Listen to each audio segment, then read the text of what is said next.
सभी राजस्थान भाइयों का स्वागत है 29 जून की वेदर रिपोर्ट में। और मेरा नाम है अरविंद धामा। काफ़ी भाई कमेंट कर रहे हैं, नाराज हैं कि सर आप बता रहे हैं बारिश नहीं हो पा रही है, लेकिन दोस्तों बारिश की गतिविधियां कई भागों पर हो रही है और मैं आपको यहां पर कुछ दिखलाना भी चाहूँगा, क्योंकि लगभग 4-5 जुलाई से राजस्थान के भागों पर काफ़ी भारी बारिश की गतिविधियाँ हो सकती हैं। मैं ये नहीं कहूँगा कि होने ही वाली है, होगी ही, हो सकती हैं, क्योंकि यहाँ पर थोड़ा सा मैं अगर आपको दिखलाऊं ये बारिश की गतिविधियाँ क्यों होंगी, क्योंकि यहाँ पर ये 3 की वेदर रिपोर्ट है 3 जुलाई की। एक सिस्टम तो यहाँ पर रहेगा महाराष्ट्र के आसपास के भागों पर, एक बनेगा मध्य प्रदेश के भागों पर। तो यहाँ से जो मॉइस्चर है वो राजस्थान के पूर्वी भागों पर पहुँचना शुरू होगा। अब जब यहाँ पर मध्य प्रदेश के महाराष्ट्र के भागों पर भारी बारिश शुरू होगी तो यहाँ से ये बादल जो हैं, ऐसा तो नहीं है कि बस सिर्फ इन्हें अपनी सीम का पता है कि भाई हमें मध्य प्रदेश के भागों पर ही रहना है, आगे नहीं बढ़ना है। तो यहाँ से कुछ बादल उस सिस्टम के कारण, क्योंकि यहाँ तक हवाएं पहुँचेंगी तो राजस्थान के इन भागों पर पहुँचेंगी। तो इसमें बूंदी, कोटा, बारा, उदयपुर, डूंगरपुर, भीलवाड़ा, राजसमंद, झालावाड़ के आसपास के भागों पर कई स्थानों पर जोरदार बारिश शुरू होनी यहाँ पर शुरू हो जाएगी। इसके अलावा ये बारिश की गतिविधियां 4 जुलाई में और अधिक राजस्थान के भागों पर बढ़ने की संभावना है, क्योंकि यहाँ पर यह सिस्टम स्ट्रॉन्ग होने के आसार हैं।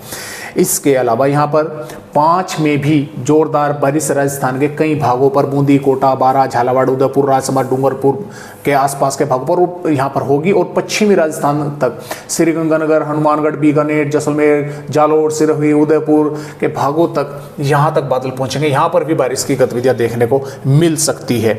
और इसके अलावा 6 में भी यहाँ पर राजस्थान के कई भागों पर जैसलमेर, जोधपुर, भीलवाड़ा, बूंदी, कोटा के साथ साथ जालोर, सिरोही, उदयपुर, डूंगरपुर, झालावाड़, प्रतापगढ़ के आसपास के भागों पर जोरदार बारिश होने की संभावना है।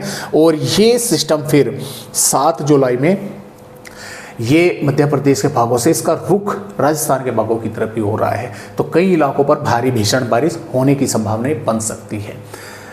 मैं अभी भी यही कहूँगा कि कई दिन आगे की वेदर रिपोर्ट है, फेर बदलाव इसमें हो सकते हैं। जरूरी नहीं है कि जो आज इसमें दर्शाया गया हो वो अगले 1 हफ्ते बाद भी इसी तरह से यहाँ पर दर्शाया जाए, लेकिन इस तरह की संभावनाएं हैं, तभी मैंने आपको ये वेदर रिपोर्ट दिखलाई है। फेर बदलाव इसमें हो सकते हैं। जैसा भी होगा इसके बारे में आप सभी भाइयों को मैं अपडेट देता रहूँगा। फिलहाल देखते हैं कि किस तरह से राजस्थान के भागों पर पिछले 24 घंटों के दौरान बारिश की गतिविधियाँ दर्ज की गई है। 75 मिलीमीटर बारिश की गतिविधियाँ राजस्थान के दानपुरा, बांसवाड़ा जिले में देखने को मिली है, लेकिन हुई है बहुत थोड़े से इलाकों में। आप ये समझे कि ज़्यादातर भागों में हुई है नहीं, बस थोड़ी से इलाकों में जो है यहाँ पर देखने को मिली है। कहीं पर फिर 33 मिलीमीटर हुई है, बांसवाड़ा में भी कहीं पर हल्की फुल्की हुई है, सलूम्बर में भी कहीं पर 10 मिलीमीटर, उदयपुर पर कहीं पर 5, कहीं पर हल्की फुल्की बूंदाबांदी, सिरोही पर 22, कहीं पर थोड़ी सी देर के लिए सिरोही के जिलों पर तेज भी हुई है। पाली के भागों पर भी कुछ तेज सी हुई है, कहीं पर बादल आकर रह गए। जोधपुर, बालोतरा, टोंक के भागों पर भी, करौली और इधर झुंझुनू के भागों पर, खैरतल, तिजारा और धौलपुर, बारा के भागों पर, बूंदी के भागों पर कुछ इलाकों में बारिश हुई है, कुछ पर नहीं हुई है। अब अगले 24 घंटों के दौरान यानी कि 29 जून में किस तरह का यानी कि अपडेट राजस्थान का है, तो यहाँ पर दोस्तों बारिश होने की संभावना देखिए कई भागों पर है।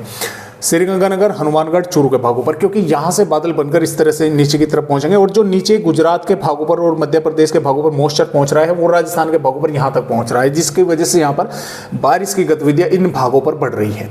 अब इन पर डूंगरपुर, बांसवाड़ा, प्रतापगढ़, सलूम्बर, उदयपुर, सिरोही, पाली, चित्तौड़गढ़, राजसमंद और भीलवाड़ा के भागों के साथ साथ और इधर अजमेर, टोंक, बूंदी, कोटा, बारा, झालावाड़ के भागों पर, जयपुर, सवाई माधोपुर, करौली, धौलपुर, दौसा और इसके साथ साथ अलवर, डींग और खैरतल, तिजारा, कोटपुतली, बहरोड के भागों पर तेज हवाएं चलकर कुछ भागों पर बादल पहुंचेंगे और कुछ स्थानों पर हल्की तो कहीं पर हल्की से मध्यम या 1-2 जिलों के भागों पर पिछले 24 घंटों के दौरान जैसा आपने देखने को मिला, तो इसी तरह से यहाँ पर तेज बारिश भी होने की संभावनाएं हैं। श्रीगंगानगर, हनुमानगढ़, चूरू के भागों पर भी बादल पहुंच सकते हैं। इक्का दुक्का भागों पर बूंदाबांदी हो सकती है। जो जैसलमेर, फलोदी, बीकानेर और जालोर, सिरोही के भाग हैं, जोधपुर के भाग हैं, डिडवाना, कुचामन के भाग हैं, यहाँ पर भी बादल पहुंच सकते हैं। इक्का दुक्का भागों पर तेज हवाएं चलना, बादल पहुंचकर बारिश होना, वो संभावना यहाँ पर भी रहेगी। तो इन भागों पर कहीं कहीं पर हो सकती है, अन्यथा इन भागों पर तो कहीं कहीं पर बारिश की गतिविधियाँ तेज भी देखने को मिल सकती है 29 जून में।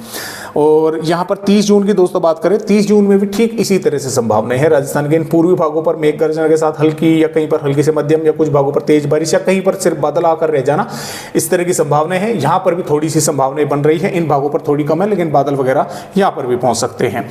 1 जुलाई में भी ठीक इसी प्रकार राजस्थान के भागों पर संभावनाएं जो है वो बिल्कुल सेम टू सेम जो है वो बनी हुई है और 2 जुलाई से बारिश की गतिविधियां राजस्थान के भागों पर बढ़ रही है। बारा और झालावाड़ के भाग है, यहाँ पर भारी बारिश की चेतावनी आईएमडी ने जताई है कि इन जिलों में भारी बारिश हो सकती है और इन भागों पर भी जो बादल हैं वे पहुंचेंगे। कुछ इलाकों पर तेज हवाएं चलेंगी, मेघ गर्जना या बारिश होने की संभावना है और उत्तरी भागों पर भी।